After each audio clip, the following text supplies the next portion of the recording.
Antonella Sudasassi, thank you for being here at the Instituto Cervantes of Los Angeles. Thank you for having us here. What an amazing movie. I'm still burning, and I saw it a few months ago, like a month and a half ago, and I'm still burning from this movie. Tell us a little bit about your grandmother. I believe you introduced the movie and you said everything started with your grandmother. Who was she? Well, actually, with my grandmothers. Let's say that I started the film wanting to understand how was their lives, how were their lives. One of my grandmothers had 11 children, and the other one had 7. So I always wondered, and even the one that had 11 children, her last pregnancy was when she thought she was getting her menopause. Wow. So she was old at that time. And I really never, I started questioning these things already too late. She already passed away, so I was never able to talk to her.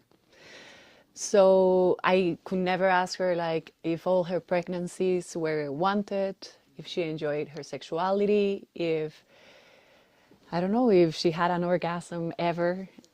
So I had all these questions, and I started talking to my other grandmother, who also had 7 children, and her husband abandoned her, and she never had anyone else.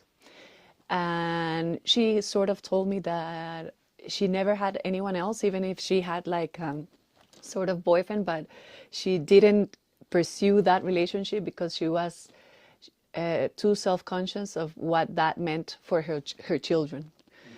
So I realized right away that it was a taboo, and I couldn't go deep in the conversation with my grandmother because she already had memory things. So she always repeated sort of the same things, and she couldn't go, like explain further with further details what she lived. So I started talking to other women. And that's how the film was born, out of this curiosity to try to understand how were their lives. How was their lives? How were their lives? You understand? Everything works. So yeah, basically trying to understand that. I started talking to these other women who were her age, like they were 70s, 80, 90. And since the very beginning, they told me like they didn't want to appear on camera, because for them it was a lot, like difficult topics, and a few of them told me that they didn't want to be part of the film, and other people told me, like another woman actually told me like, can you change the pitch of my voice? So I was like, wow, okay. So since the beginning I said like, okay, this is going to be hard. Like I was expecting at the beginning, when I had the idea of doing this film about female sexuality in adulthood, I said like it could be like a funny thing, like funny details of how you have sex when you're older. And, like I was with a very naive point of view, like trying to understand something that I had no idea. And then I very quickly realized that to understand how they live their sexuality in their present, like in their lives right now, they had to explain to me how they lived their sexuality, or how they understood, or how they discovered their sexuality. So it was like going through memory lane, or like through the memory lane. I don't know. It was very interesting because they had like this need, or this sense of urgency to talk about these topics that they had never talked with anybody. Like they told me, like they talked to me about things that they had never talked with their mothers, granddaughters, daughters, sisters, like it's something that they never talked about. So since the very, very beginning, I had these testimonies, like this audio material, because I never recorded them, because they told me, they wanted to be anonymous. So I never recorded them, only their voices. And I had the formal challenge, what to do, like what to show on screen. And at some point, I decided that it was very important to show the skin of a woman, like to feel and sense what they lived, like visually connect with those images. Especially because I believe like the body of an elder woman is never shown as it really is somehow. Like we tend to, be so afraid of our gray hair is like our arrugas, our wrinkles, and so on. That for me was very important to dignify that aging body, that body that has, like lived it whole life. Did very well. Yeah. So that was the genesis of the project, yeah. And how did you find these ladies? Like, what was the casting process? I actually started asking around to different people about women. At the beginning, I was very intentional to try to find women that were completely different. They came from different backgrounds. Like I talked to a woman that was more sexually diverse, a woman that was very, let's say, conservative, like she had her husband and never had anything else. Another woman that was, that actually lived, she was a, ¿cómo se dice? Trabajadora sexual? Sex worker. Sex worker. She was a sex worker and she had almost all her pregnancies in jail. And very soon I understood that even if one came from, like a family with a lot of money, the other one was, living in the streets, like even if they came from different backgrounds, they had so much in common. And it was really weird because I didn't expect that either. This uncertainty, this feeling of not knowing, of not being, of not having talked with anybody, not having anybody explain what their changes in their body was. So they had a lot of sentiments and emotions that were very similar, even, o sea, a pesar de, Even though despite of their different contexts. So yes, so it was, so that's when I decided, like I had to talk to more people. At some point I did a casting to start talking to more people, to more women.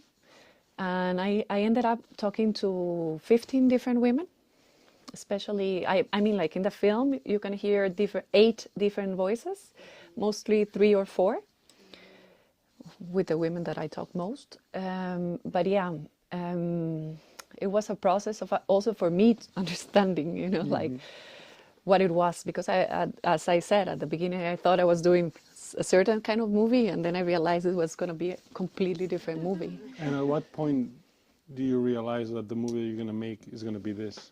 Oof. In editing, probably. No, like I really, like I was never sure, because it was mixing so many things. Like I was intertwining different stories of different women, like because I wanted to protect them, because I wanted to protect their anonymity. Like I decided not to tell any personal details of any of the women. So that's why and because of course they shared so many of the sentiments or the emotions that they felt in the different stages of their lives, that I realized that it was sort of a collective story. So I decided to intertwine their stories, and sort of it became the story of no one, because it's no one's story. It's a story that reinvents itself in the collectivity or something like that. And yes, and because I decided to work with actresses, which was, like very weird, because in the funding, like when we were looking for funding, it was like, what are you doing, a documentary or a fiction? And I'm like, well, it's based on, like real testimonies, but it's I'm working with the characters. Oh no, that's not gonna work. That's not gonna work. That's not gonna work. So it started like going into my mind if the film was going to work or not. So I started shooting, like very not knowing if it would work. At some point, I remember like, panicking in the middle of the shooting and saying like, this is not going to work. This is not the movie that I thought. We have to rethink everything. And I remember like, we had like an editor in the set. So he edited everything that we had shot so far. And it was like already 40 minutes or something. It was super long. and it was only 1 week of shooting, so it was 40 minutes of 1 week of shooting.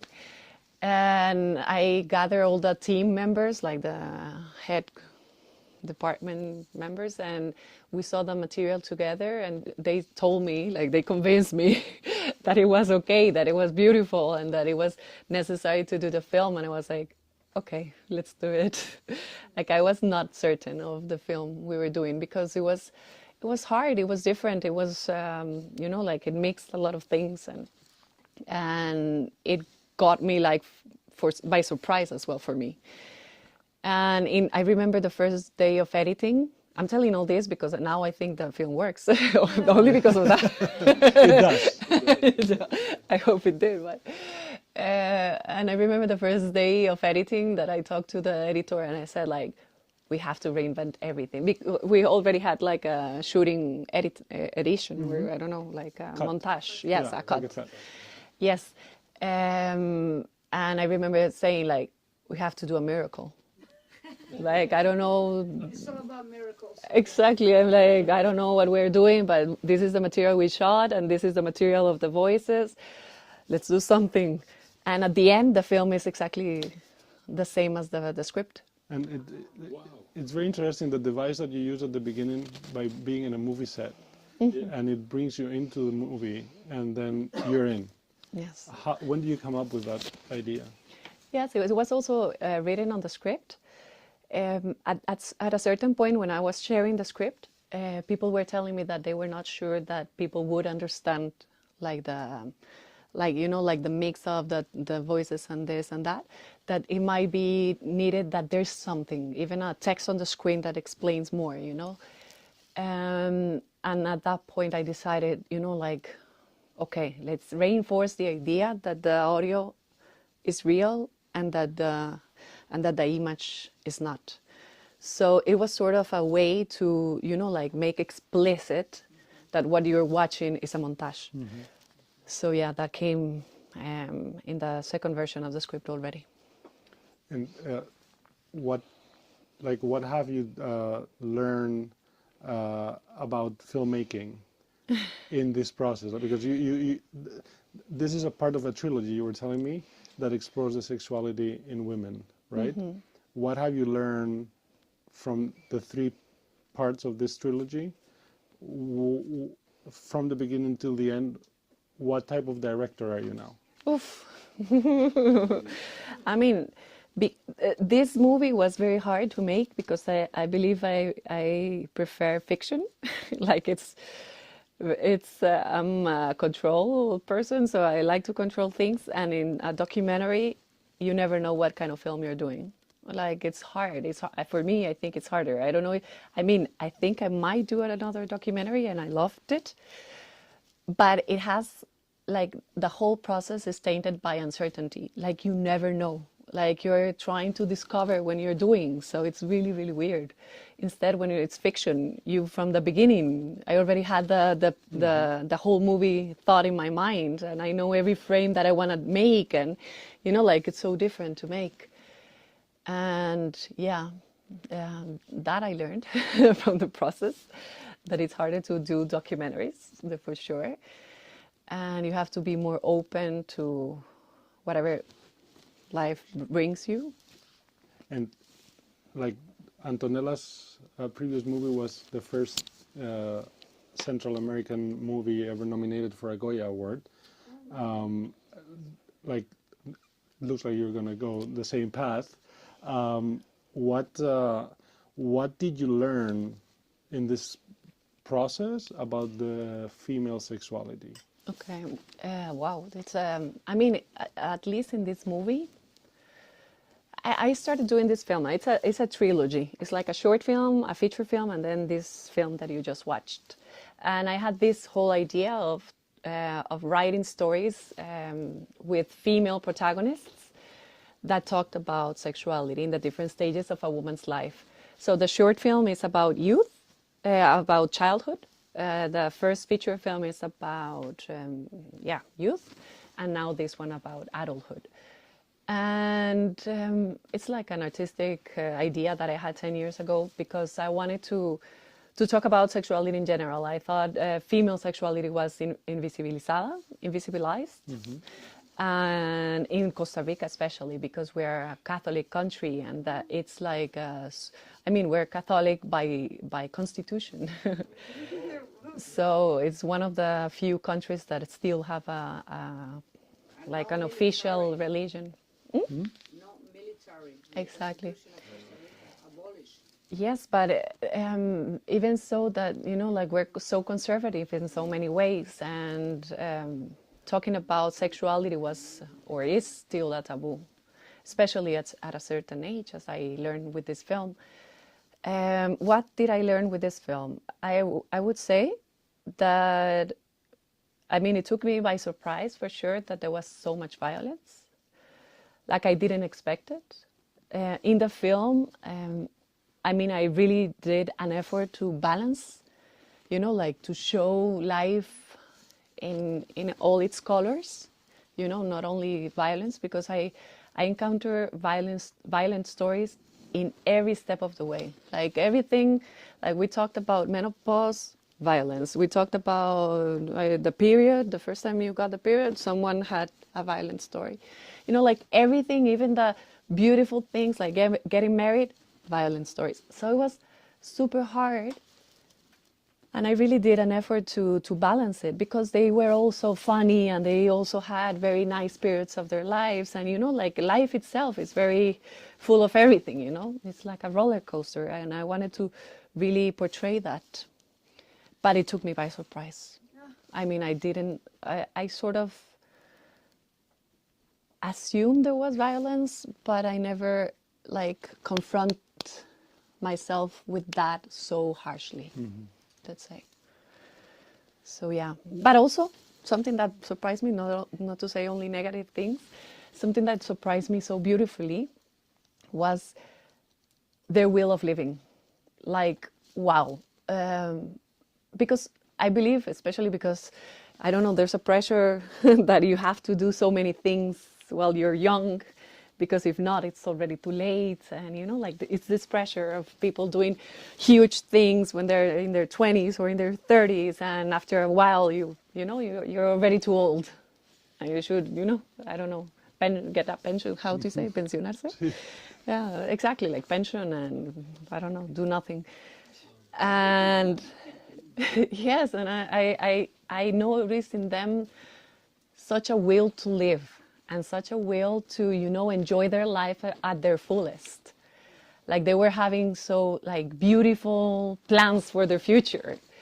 And I was like surprised by that. It was so beautiful to hear their stories, that even if they went through shit, you know, like through scary parts of their life, like now they're so empowered and so like, I want to live and this is my best time of my life and I have liberty, you know, and I have freedom, and I don't know, having that sense of joy and everything, it really took me by surprise as well, in a beautiful way. And the movie, the song at the end of the movie, Yes. it's by a very young artist, and the movie is about elder women. Did you watch the movie before? Yes.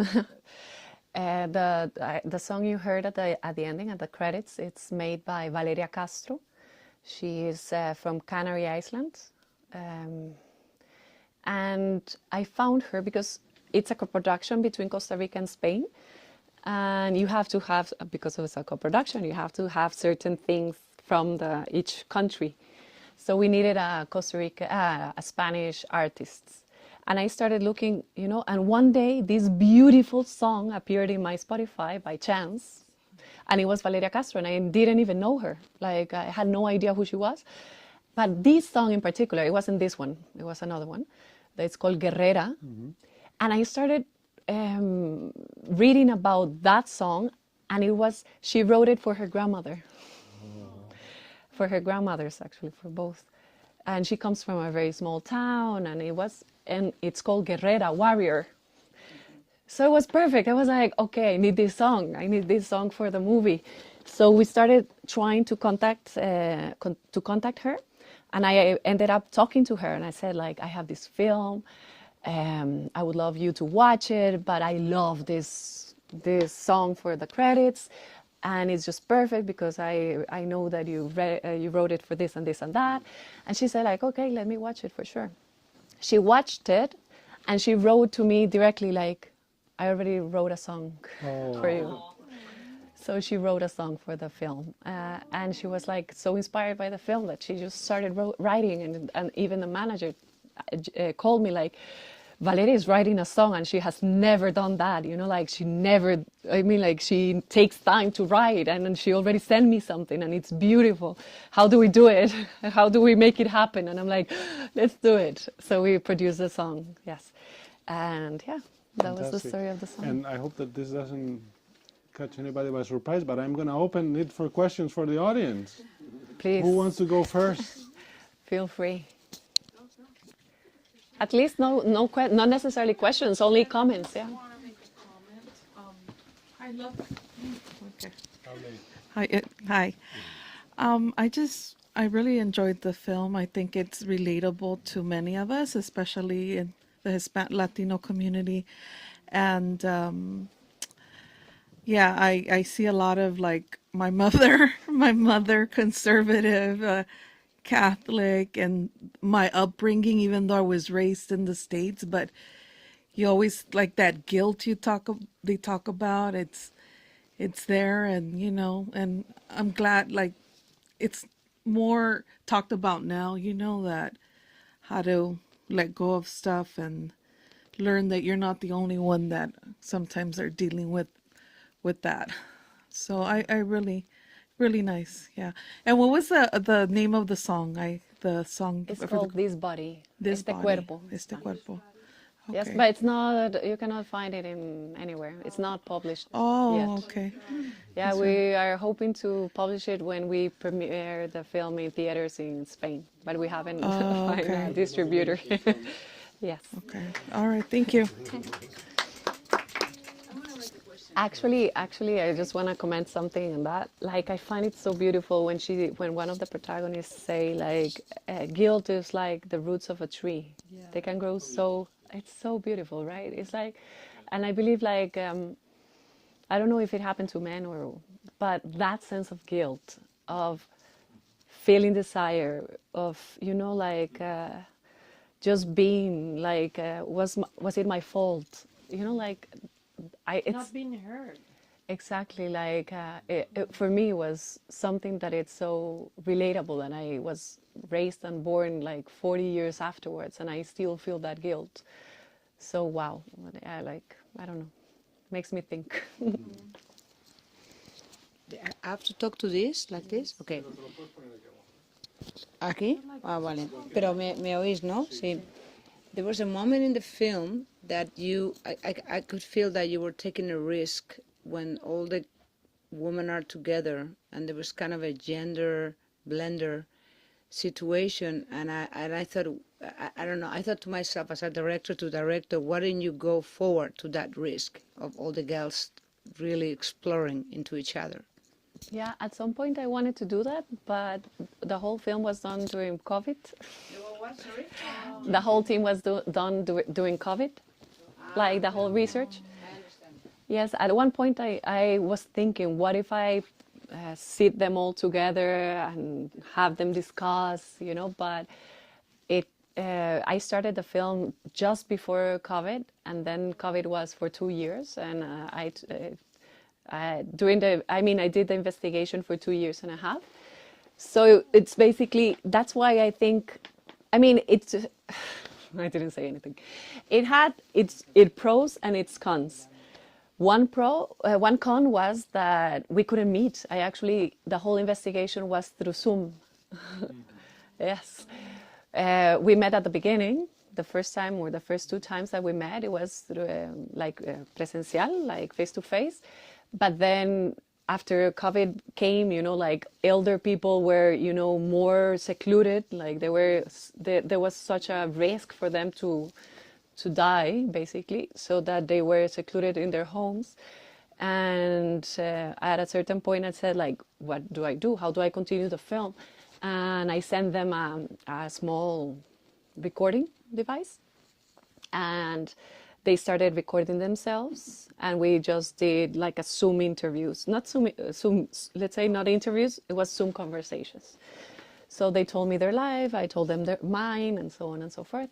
So the whole investigation process was done in this way, and I think it was beneficial in a way. I felt it in a moment that you were going in that direction. You want to just cross the Yeah. between of the gender blind kind of.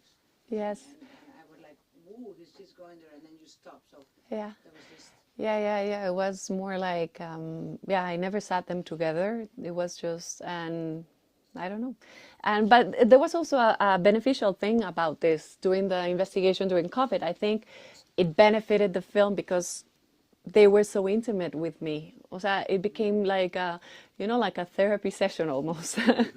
It was, it was both of us like talking, and they didn't see anyone for months. Me was the only person, I was the only person that they talked to in weeks sometimes, or even months. So that became a safe space, and I think it allowed them to open even more.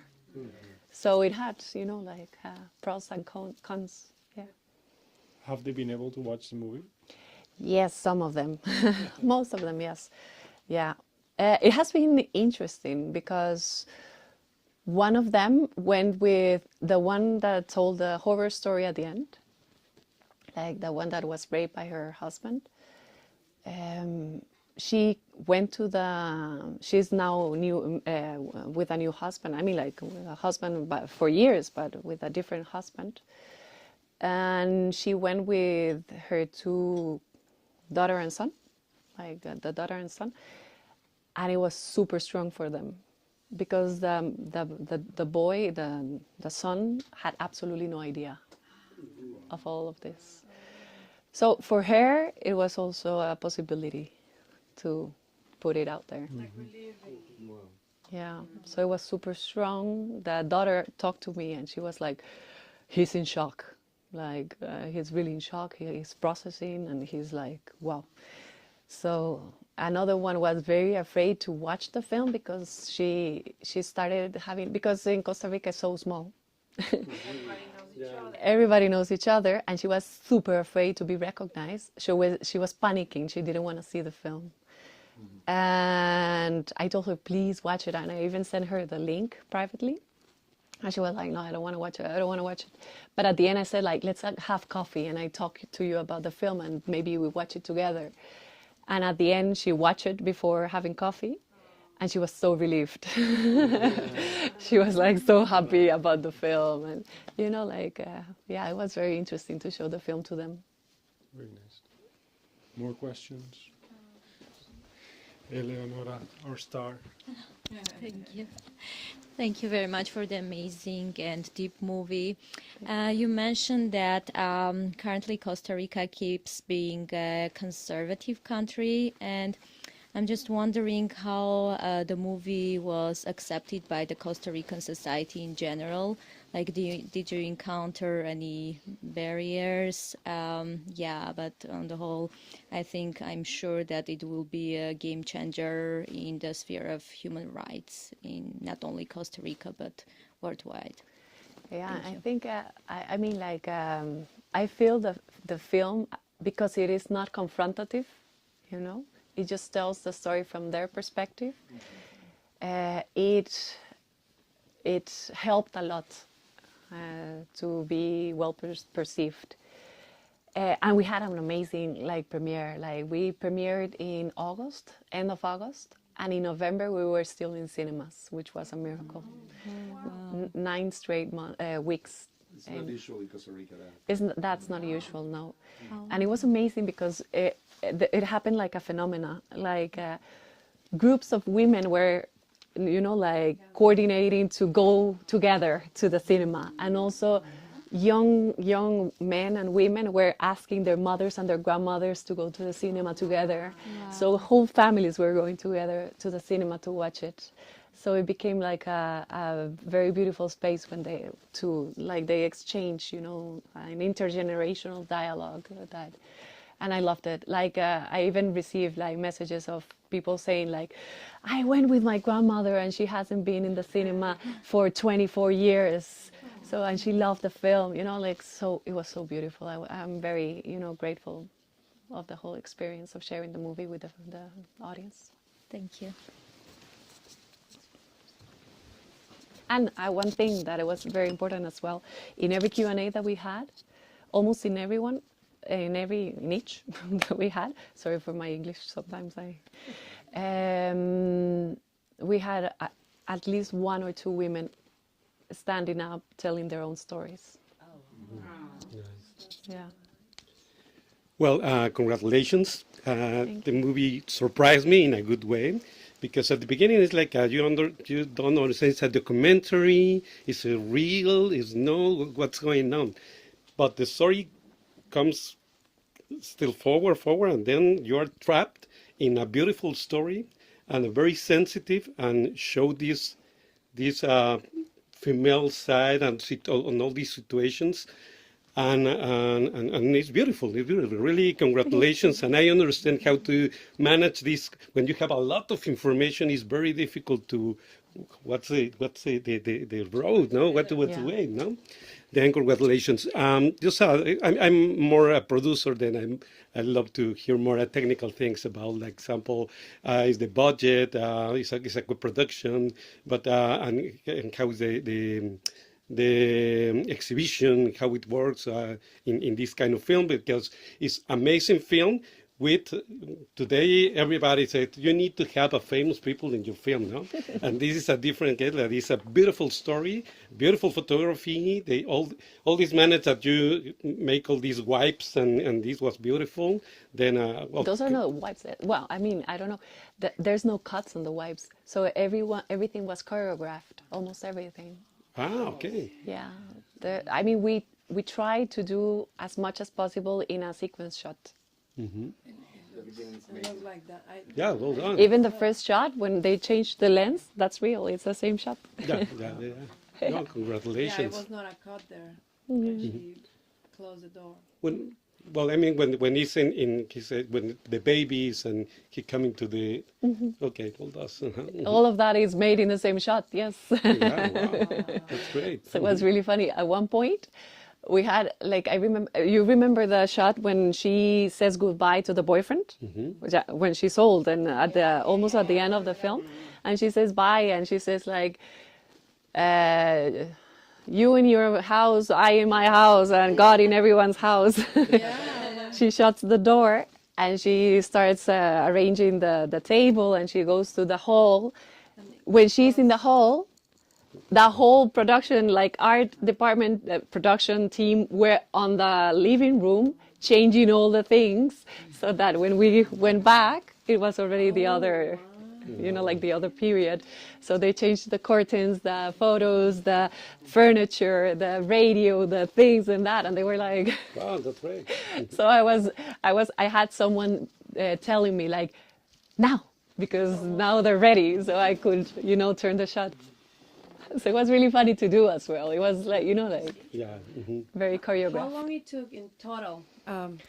How long it took in total time to start and finish the film? 5 years. 5 years. It was Since only you started. 25 days of shooting. And quick question. At the end, there's another lady. Is that your real grandma at the very, very end shot in the table? Yes.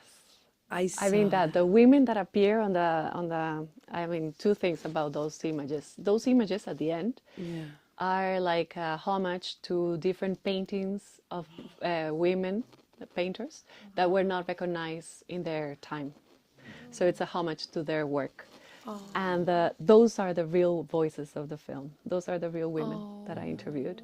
And the last one is my grandmother. That's why that's the only woman that you can see. Somehow I felt that because you're watching the entire film. At some point I was confused, like if the lead, it was your grandma or was an actress. I was like, I don't know, because it's so good. It's amazing, that actress. She really makes you She's feel not an actress, everything. she's a dancer. Oh, well. This is the first film that she acts on. she is an amazing performer. She was amazing telling the story. And she's an But amazing director. yes, but at the end, I saw and I felt that lady sitting there saying the very last few words. I was like, wow, that's the real, that's the grandma. Yes, And it really shocked me, like, oh, amazing film. I have to Thank say, you. really, you make me laugh. I was they about make to us laugh cry. because it's not me, it's I them. didn't cry because I was with my friends. I feel shy, but I was about to cry. I remember so many times in my life that I experienced things like that. I connect in so many ways with my mother, with myself, with my childhood. Yes, and I have to say it was nowadays that you're full of big productions, so much money involved and special effects and I don't know, so many things that really put you a part of really connecting to a real story. Watching something like this make you feel like, wow, this is what movies and film and cinema is supposed to be, connecting. So thank you and congratulations. Thank How much was the budget? You're gonna laugh. You want it on paper or the real cash that I got? Like, because you applied. I know this is being recorded, but don't tell anybody. Like, you have a budget that it's on paper, right? Because that's the one that you apply to funding and so on and so forth, because you're aiming to get that money. But I mean, it was like $377,000. Wow. Yeah. And the cash that we end up receiving was like $220,000. Wow. So, yeah. And how long was the editing? It was like around 2 months and a half. 2 months, 3 months. I mean, it was even more. I think it was like 4 months. 1 month, the editor alone.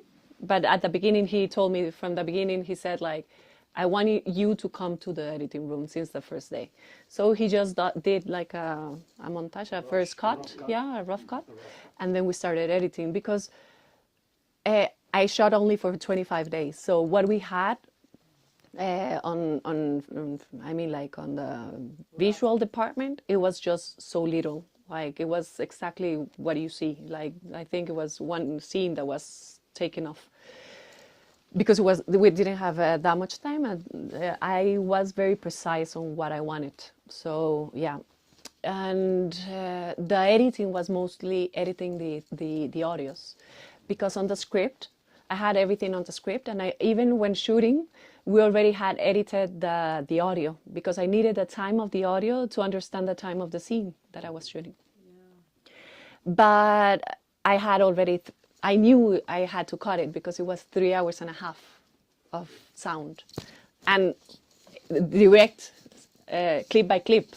So I knew I needed silences and pauses and everything. So it was going to be like a 4 hour and a half movie if I or if I kept all the testimonies that I had wrote in the script. Because one thing is, like the paragraph that you read, and the other one is like a paragraph that elder women talks, in her pace and everything. So basically on the editing room, what we did was edit sound, like edit the testimonies. And it was a process of, like understanding how to tell the whole story and the whole anecdotes and the whole things in the best way possible with the least amount of words possible. So it was a very, harsh process, yeah. Thank you. I'm going to speak Spanish. It's my first language. So, gracias por lo que hiciste. Me parece una obra de arte maravillosa. Me parece que es una carta de amor para nuestras abuelas, especialmente los que crecimos en Latinoamérica. Yo crecí en México y sentía que mis abuelas estaban ahí, o sea, platicándome algunos episodios. Y al mismo tiempo siento que nos inspiras a recordarnos la responsabilidad que tenemos con hacer conexión social. O sea, ya vi esto, pero ¿cuál es mi responsabilidad ahora? No es mi abuela, como ya no está, esa historia ya se cerró ahí. No, desafortunadamente esas historias continúan. Y está en nosotros, los que fuimos afortunados de tener un poco de educación, romper con esas estructuras. Entonces, muchas gracias por lo que hiciste, me parece maravilloso. Ojalá haya más apertura para este arte, que bien hay que llamarlo así. Y gracias otra vez. Felicidades. Está linda, gracias. Todos los hombres deben ver tu película Sí. para que entiendan otra perspectiva. Something that really touched me when showing the film to different audiences, because the film has been in a lot of film festivals, and well, I premiere also in Costa Rica, and something that really touched me was that young women have been like they come out of the cinema very moved, and even if it's not their story, even if it's not my story, but somehow I think we have these stories in our DNA somehow, you know, like You know somebody. you feel it as if it's your own. Yeah. And yeah, at some point someone told me, like, I just healed my whole lineage, feminine, how do you say, linaje femenino, you know, like the female lineage or whatever. You know, like it's a process of understanding also, because we never get to talk. I mean, we never dare to talk with our grandmothers about these topics, or barely, you know, like it's very difficult because, you know, it's a taboo. And at the end, you know, like, and there's also a thing that you tend to sanctify, or I don't know, I see it in Costa Rica, like we tend to sanctify our grandmothers, you know, like these you know, like omnipresentes, like they are such a like saints. Yes. Because they are as complex as they appear to be. Exactly, but somehow they're just love giving, food giving, you know. Like, yeah, those are our grandmothers. Or we have absolutely. I mean, I would have never thought of them as being sexual people and having desires at 97. You know, like yeah. So yeah, it's like also demystifying your own myths in a way. I want to say a comment. I'm helping. I'm from Costa Rica, so I'm helping Antonella. I'm not in the production, not in the team, but since I'm here in LA, we've been helping her to do all this promotion. And one of the things we always tell the people that support all this process is this pre-running for the Oscar. I think is not only for. I mean, the Oscar itself is not what matters now. Is we need this movie to be watched. Like you said, we need more people to see this, even females or males, youngers or elders, whatever. We need people to see. So you know that unfortunately Oscars competition are related with money, with how much money you put in publicity, in stuff like that. So the only thing we will request you, if you want to help somehow, is just take a picture of the poster and post it in your social networks. Tell about this movie should be running for the Oscars. This movie should be, do whatever you want, because if this movie goes to the short list, more people will watch it. If this movie goes to the final list, more people will watch it. And that's what we really need to do with this kind of movie. Like you said, there's a lot of movies that are in the commercial side and that this Hollywood production and stuff. And what we need is like people watch these stories. So we really appreciate if you can help that. You count on us. Okay. Thank you.